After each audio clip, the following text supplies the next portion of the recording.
యాకోబును తల్లి గర్భమునందే ఏర్పాటు చేసుకున్నాడు. కనుక దేవుడు యాకోబునకు తన వాక్కును తెలియపరిచాడు. వాక్యాన్ని ఇశ్రాయేలుకు తన క్రియలు కనపరచు తెలియజేసాడు. ఏ జనమునకు ఆయన ఇలాగ చేసి ఉండలేదు. హల్లెలూయా. హల్లెలూయా. దేవుని సంకల్పము ఒక్కో మనిషి పట్ల ఎలా ఉంటుందో మనం చెప్పలేం. ఆయన ఏర్పాటు చూడండి.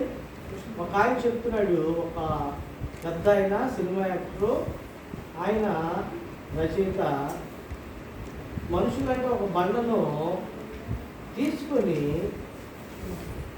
ఆ సెల్ఫీ చేతిలో చిక్కుతారంట. దాన్ని ఆ సెల్ఫీ ఒక ముక్క తీసేస్తాడు, దాంట్లో నుంచి ఎక్కువైన ముక్కలు తీసేస్తాడంట. తీసేసి దాన్ని ఒక రూపం చేసి ఒక దేవుడు రూపం చేస్తాడంట. అది గుళ్ళో పెడితే దానికి ముక్కుతాడు. ఈ మిగిలిన బండను సాగిరేవులో బండగా ఉపయోగిస్తారంట. చూడండి, ఈ రెండు కూడా బండలే కదా.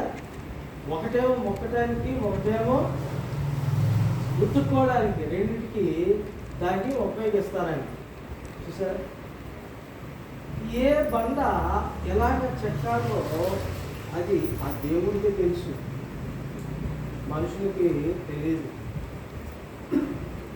ఒకప్పుడు నేను దైవ సేవకుడు అవుతాను అని చెప్పేసి చేపలు పట్టేటటువంటి కేసులు అనుకోలేదు. యేసయ్య మాకు చిన్న సహాయం చేసుకుంటు, రాత్రంతా మేము ప్రయాసపడ్డాం కానీ మాకేమీ దొరకలేదంటే, యేసు ప్రభు అన్నాడు కదా, మీ నామను లోతుకి నడిపించండి, నడిపించి కుడివైపు చేపలు పడతాయని.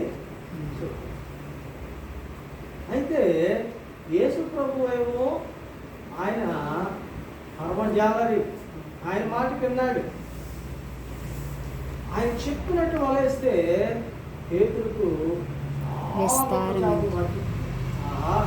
యేసయ్య మాతో ఉంటే, ఆ పరంలో ఉంటే ఏ పక్కన వల్ల చెప్తాడు, ఇంకా చాలా తక్కువ చేపలు పట్టచ్చు అని అనుకుని ఉండొచ్చు.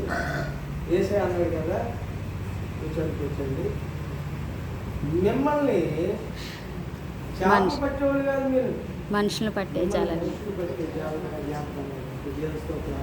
హల్లెలూయా.